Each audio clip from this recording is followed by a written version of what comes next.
essais cliniques. Donc d'abord la Kaletra, donc, ce qui est une association entre le lopinavir et le ritonavir, donc un inhibiteur de protéase du VIH. Et donc ça, c'est un essai chez des adultes hospitalisés avec une infection Covid-19 sévère, publié dans le New England Journal of Medicine et effectué à Wuhan entre le mi-janvier jusqu'au début février. Donc ils avaient inclus presque 200 patients avec un design randomisé. Donc la moitié des patients avaient reçu le traitement Kaletra et la moitié avaient reçu la prise en charge standard pour les patients, le mieux que les médecins dans le centre pouvaient proposer. Et c'était open label, c'est-à-dire que tout le monde savait qui avait le Kaletra et qui n'en avait pas. Alors, les inclusions, c'était des adultes et qui étaient positifs pour le virus, validés par RT-PCR, avec une pneumonie confirmée par la radio et une saturation d'oxygène inférieure ou égale à 94%. Donc ça correspond à la définition de cas sévères, mais pas les cas critiques qui doivent aller en réanimation. Alors, ils ont suivi ces patients-là pendant 4 semaines sur les critères cliniques et virologiques. Et donc, ils voulaient savoir d'abord, est-ce que en ajoutant la Kaletra à la thérapie standard, est-ce que les patients allaient mieux, amélioraient leurs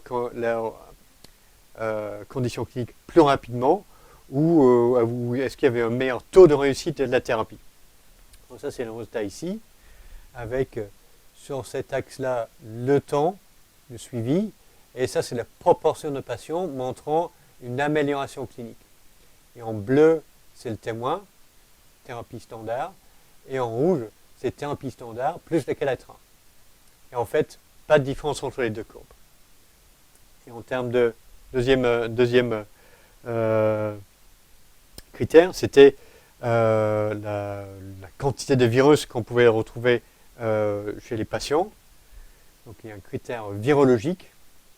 Et là encore, on a deux courbes, rouge pour le Kaletra, bleu pour le groupe témoin. Et ça, c'est la charge virale ici, et pareil sur le temps. Donc avec la prise en charge, la charge virale baisse, et les deux courbes se superposent. Donc globalement, la conclusion de l'article, c'est que chez les patients adultes avec une Covid-19 sévère, il n'y avait pas de bénéfice, ni sur le plan virologique, ni sur le plan clinique, au-delà de ce que le résultat obtenu avec une bonne prise en charge. Donc Kaletra, pas d'évidence d'efficacité. Ensuite, on va aller vers le favipiravir. Donc, encore une fois, c'est un essai randomisé sur un seul centre. Ici, en preprint, on peut le trouver là-bas. Donc, effectué entre fin février et mi-mars à Wuhan, à l'un des hôpitaux à Wuhan.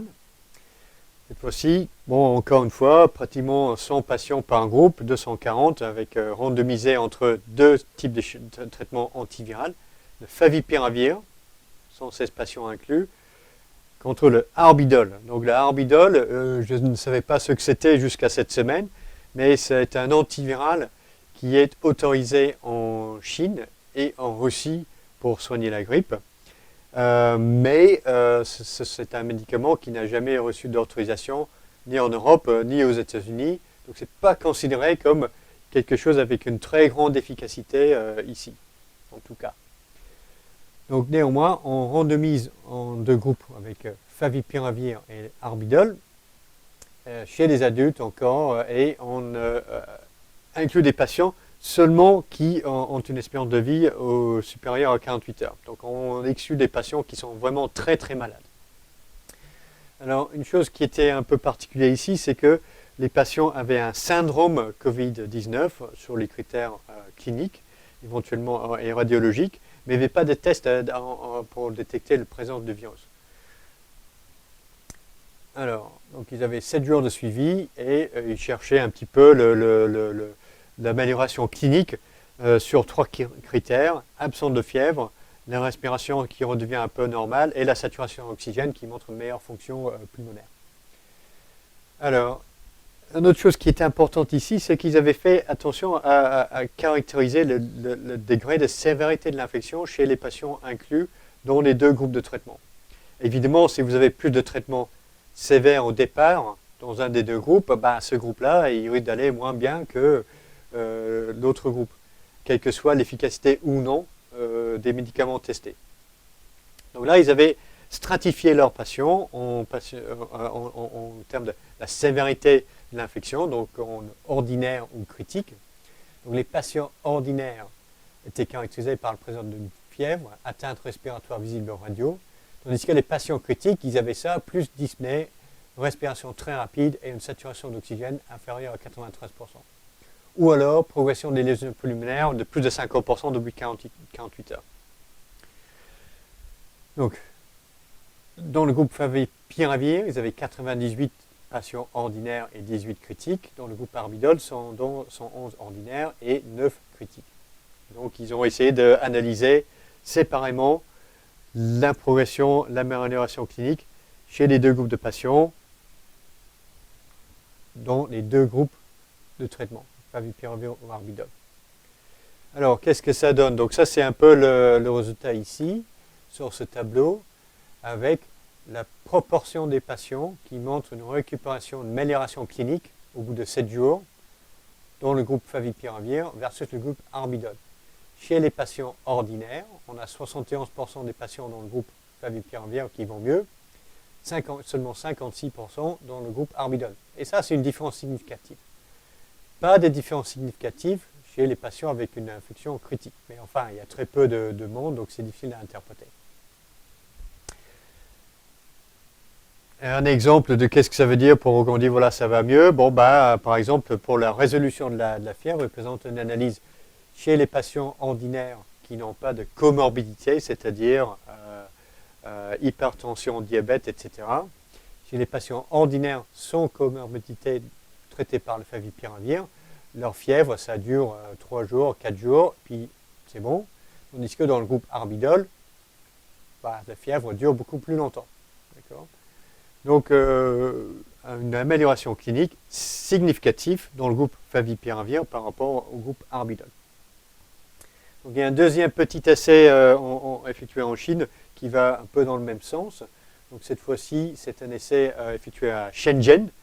Donc, Shenzhen, ce n'est pas vraiment le centre, c'était pas vers l'épicentre de l'épidémie en Chine. Et donc, je pense qu'ils n'ont pas pu recruter beaucoup de patients dans l'essai. Donc, ils avaient un recrutement que de 80 patients avec favipiravir, 35 patients, contre Kaletra. Donc ça, c'était une étude open label, donc tout le monde sait qui a quoi comme traitement. Non randomisé, c'est-à-dire qu'ils avaient un groupe de patients qui soignaient avec les Kaletra, ils avaient un autre groupe de patients qui soignaient avec le favipiravir, et ils les comparent. Mais la distribution des patients dans l'un ou l'autre groupe n'est pas faite aléatoirement, ce qui est une faiblesse méthodologique certaine. Donc là encore, on est chez des adultes avec un RT-PCR positif cette fois-ci pour être sûr que tout le monde est infecté vraiment par le SARS-CoV-2. Et on restreint le recrutement aux patients qui ont montré des symptômes que depuis 7 jours pour assurer que tout le monde dans l'essai est à peu près au même stade de la maladie. Alors, ils ne prennent pas les patients critiques, c'est-à-dire les patients qui ont vraiment du mal à respirer, qui ont une très mauvaise saturation en oxygène, avec une défaillance respiratoire ou choc qui nécessite un transfert en réa. Donc là, ils ne regardent que les patients non compliqués ordinaires. Alors, ils ont 14 jours de suivi et le résultat qu'ils cherchent, c'est l'élimination du virus plus rapidement dans un groupe par rapport à l'autre groupe. Alors, et quand ils disent éliminer, il faut qu'il y ait 2 tests négatifs consécutifs avec un kit commercial qui est le même utilisé pour tous les patients dans l'étude. Et je reviendrai sur l'importance d'avoir un essai, un test standardisé si on veut comparer 2 groupes de façon valable. Et l'autre chose qu'ils avaient regardé, c'était que, est-ce qu'ils avaient une amélioration au niveau tissulaire sur la radio. Alors, donc ça, ce sont les résultats présentés dans le papier. Donc ici, c'est le temps de suivi jusqu'à 14 jours. Et ça, c'est la proportion de patients qui sont positifs pour la présence du virus. Évidemment, tout le monde commence à 100%. Et avec les soins, bon, on a des gens qui éliminent leur virus. En pointillé, c'est la courbe Kaletra, lopinavir, ritonavir. Et ça, c'est la courbe favipiravir. Et ça, c'est une différence significative. Donc, favipiravir, significativement plus efficace que le Kaletra dans cette étude pour éliminer le virus. Et en termes d'amélioration radiologique, ils ont démontré que les patients qui avaient éliminé leur virus en moins d'une semaine, la plupart de ces patients-là avaient une amélioration sur de la pneumonie sur la radio, tandis que si l'élimination du virus était retardée, il y a quand même des patients qui vont moins bien et un peu moins de patients proportionnellement qui s'améliorent. Donc cette histoire d'éliminer le virus plus rapidement a une importance clinique sur l'amélioration de la pneumonie. Ok, donc là on va aller avec 3 séries de résultats sur la chloroquine et la chloroquine plus azithromycine, Alors donc ça c'est un premier article publié récemment par l'équipe de Marseille et aussi avec l'aide du CHU de Nice. Donc l'effectif ici est faible, 42 patients qui étaient vraiment divisés en 2 ou 3 groupes, chloroquine plus ou moins azithromycine, 26 patients contre prise en charge standard 16 patients. Donc c'est une étude open label, tout le monde sait qui a quoi comme traitement, et non randomisée. Et j'ai mis ça en gras ici parce que la non-randomisation, la distinction de qui était dans quel ou tel groupe était un peu particulier ici.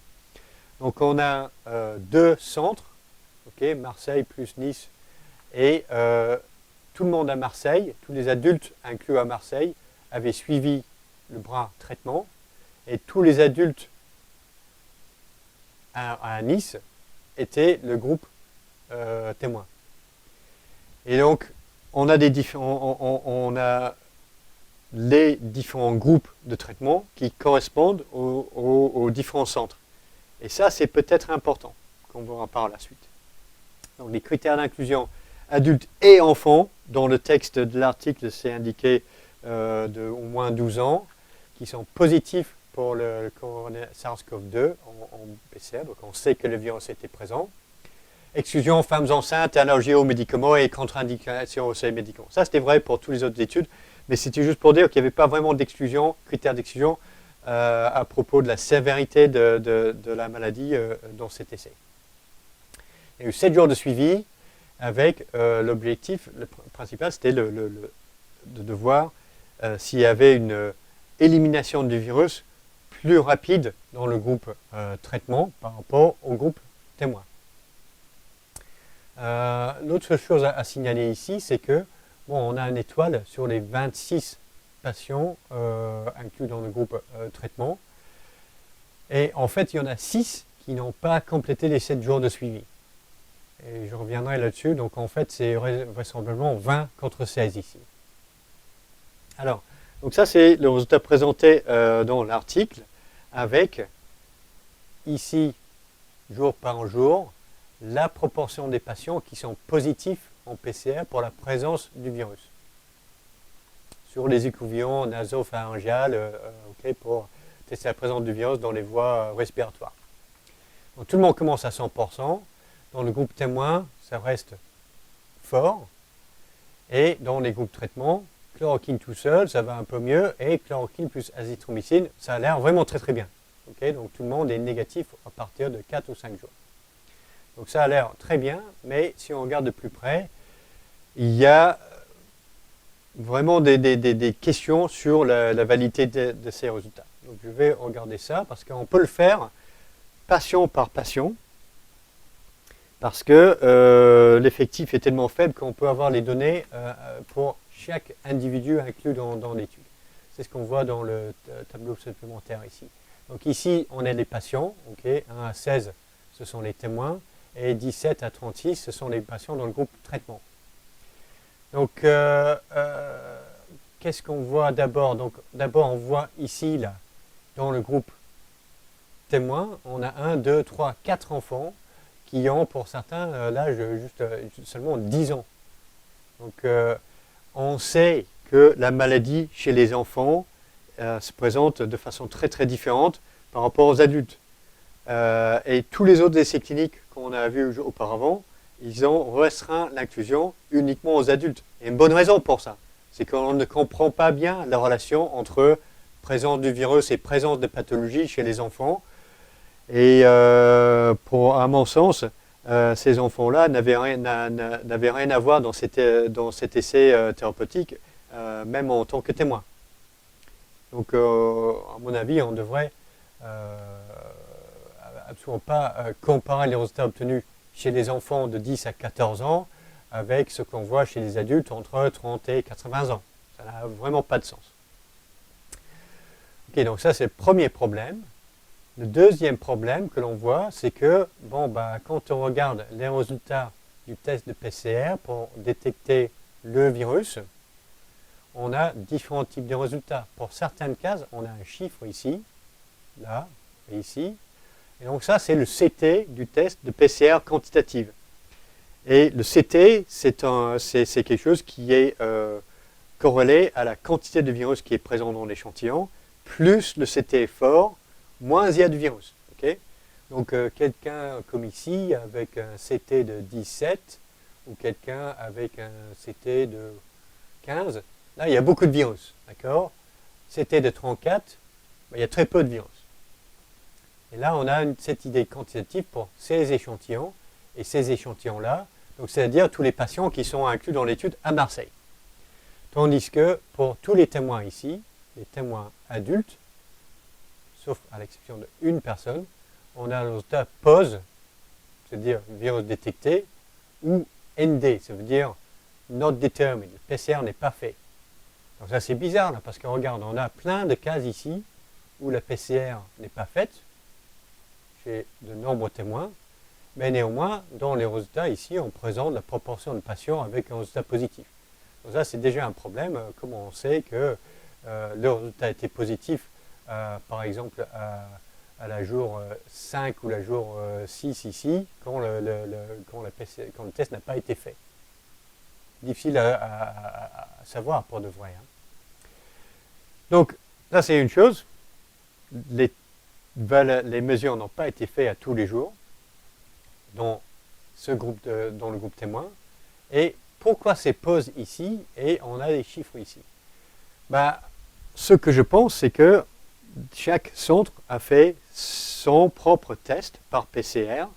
Et dans ce cas-là, on a un test de détection chez tous ces patients-là qui n'est pas le même que le test de détection ici. Et ça peut être un énorme biais technologique. Ici, on est dans le cas où tout le monde a dû inventer et mettre en place son propre test de PCR pour détecter et quantifier le virus. Les différents CHU en France utilisent chacun un petit peu son test maison. Tout le monde qui bosse dans ce domaine sait qu'entre différents centres, avec différents tests, on peut avoir les différentes sensibilités. Donc si par exemple le test de PCR à Marseille est un tout petit peu moins sensible que le test de PCR utilisé à Nice, on peut avoir des résultats qui deviennent négatifs ici, qui sont peut-être donnés, si on testait le même échantillon ici à Nice, ça serait peut-être positif. Okay, on a peut-être une CT de 36 ici à Marseille, si on prend le même échantillon, et ça c'est considéré comme négatif. Et si on prend le même échantillon, on le teste avec le PCR à Nice, ça serait peut-être un CT de 34 et il serait positif. Donc on a un grand point d'interrogation sur le design, la conception de l'étude ici, parce qu'on n'utilise pas la même mesure pour détecter le virus dans le groupe témoin que dans le groupe test. Et là, pour moi, c'est un biais important.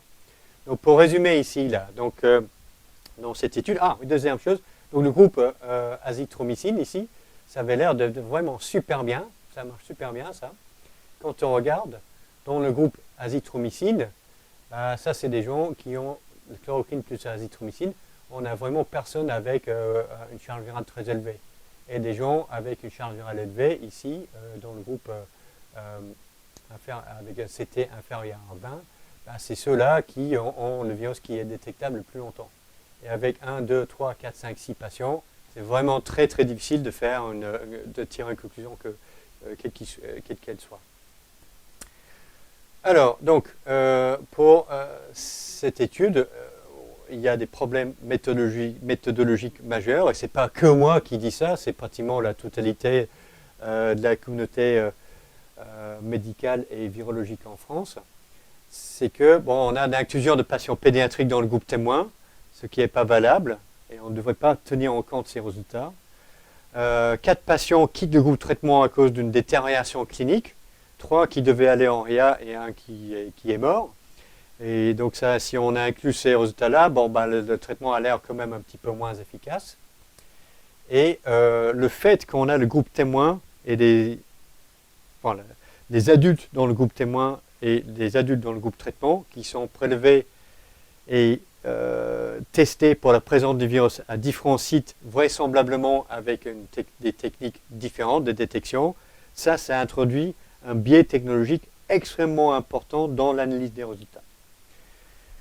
Donc c'est ça ce que j'ai dit, test virologique est vraisemblablement pas le même entre les deux sites. Pour moi, la conclusion, c'est qu'il y a trop de biais dans cette étude pour conclure quoi que ce soit sur l'efficacité des traitements chloroquine ou chloroquine plus azithromycine. Alors, ce n'est pas la seule étude sur les chloroquines, donc il y a eu un petit essai clinique effectué en Chine. Donc ça, c'est un article qui est en chinois, donc on peut le lire si on met Google Chrome avec la traduction automatique. Donc c'est un essai qui a été effectué pendant le mois de février à Shanghai. Simplement 30 patients. Il y a un petit peu de biais méthodologique ici, c'est que tout le monde a eu des nébulisations de l'interféron alpha. Et donc le traitement vraisemblablement antiviral était vraisemblablement chloroquine plus interféron versus standard, soins standards plus interféron. Et c'est randomisé open label. Donc adultes seulement avec détection du virus par PCR comme critère d'inclusion. Et encore une fois ici, on est chez les patients ordinaires, c'est-à-dire une infection peu pathogène, pas de cas critiques. Alors, pas de femmes enceintes, pas de contre-indication aux médicaments, 7 jours de suivi et on veut savoir si le traitement par chloroquine permet d'éliminer le virus plus rapidement. Donc c'est exactement le même objectif que l'étude de Marseille. Qu'est-ce qu'on voit ici? Dans le groupe chloroquine à jour 7, 13 sur 15 négatifs par PCR, ouais, ça marche super bien. Sauf que 14 sur 15 négatifs par PCR dans le groupe témoin aussi. Donc, pas de bénéfice net à ajouter le chloroquine à un traitement par l'interféron alpha. D'accord? Donc, je vais reprendre un petit peu quelques conclusions qui sont dans la discussion de cet article parce que c'est vraiment très très important. D'accord?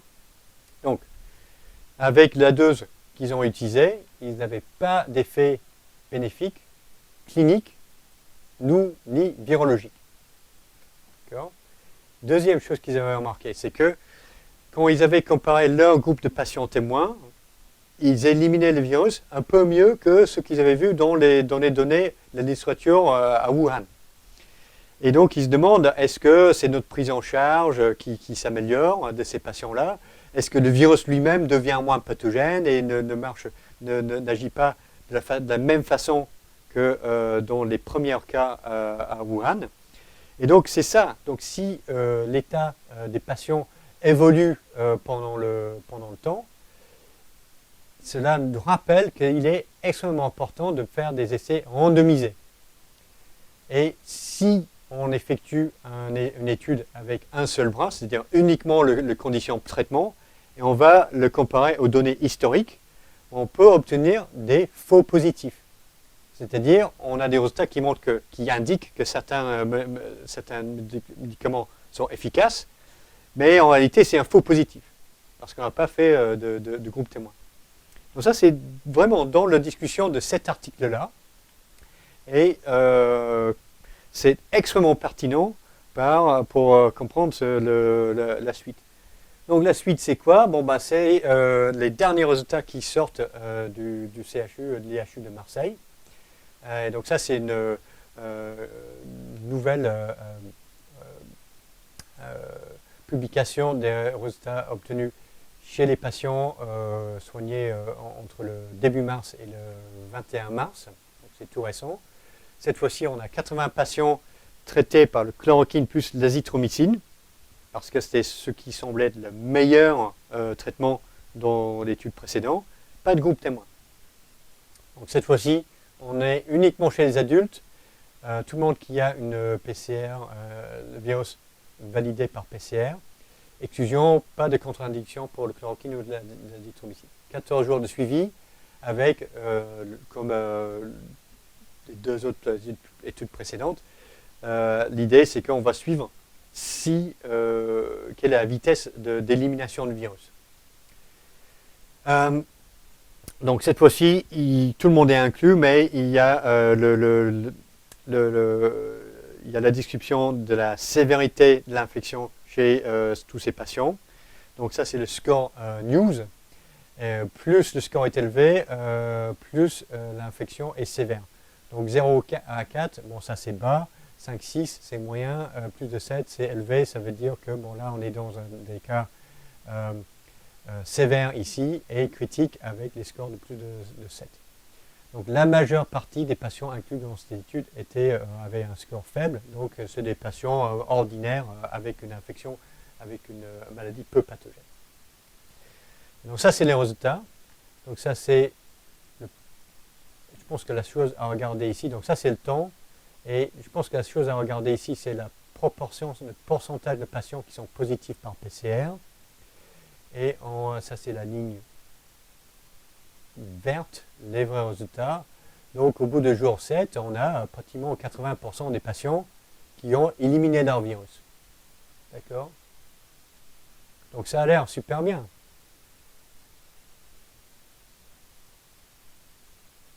Attends.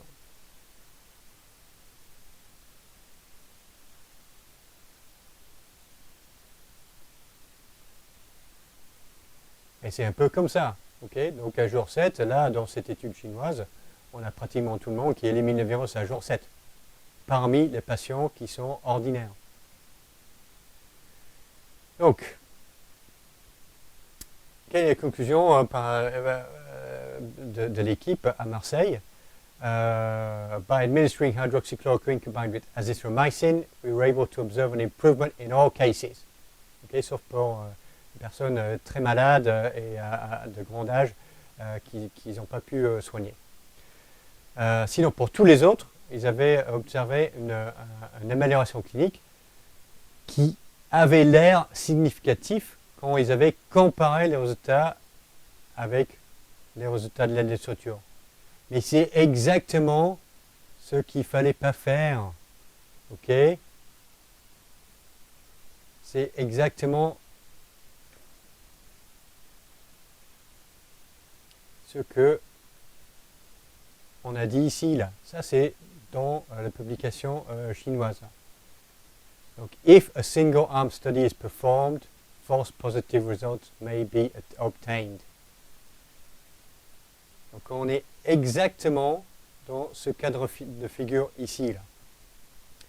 Ok, donc le résumé que j'ai là, donc qu'est-ce qu'on a comme résumé jusqu'à aujourd'hui? Kaletra chez les patients avec une infection sévère, non, pas de bénéfice.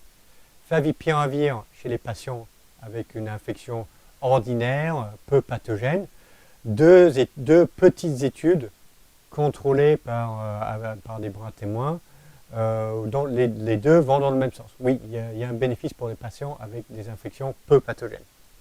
Chloroquine plus ou moins azithromycine, première étude de Marseille, pour les raisons que j'ai expliquées. Je pense qu'on ne peut pas savoir s'il y a réellement un bénéfice ou non qui vient de cette thérapie. Par contre, l'étude de Shanghai, chloroquine plus interférent versus standard care plus interférent, bon bah, chez les patients ordinaires, pas de bénéfice. Et les dernières données qui sortent de Marseille, chloroquine plus azithromycine, 80 patients dont la majorité avait un profil ordinaire avec une infection peu pathogène.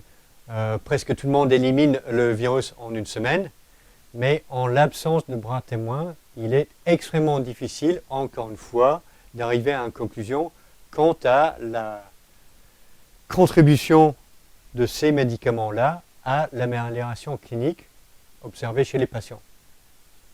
Donc ça, c'est selon moi ce que nous savons aujourd'hui sur l'efficacité des différents traitements antiviraux. Donc, juste un petit peu pour résumer, les premiers résultats cliniques commencent à sortir. Il y a quelques résultats positifs, donc personnellement, je trouve que ça, c'est très encourageant.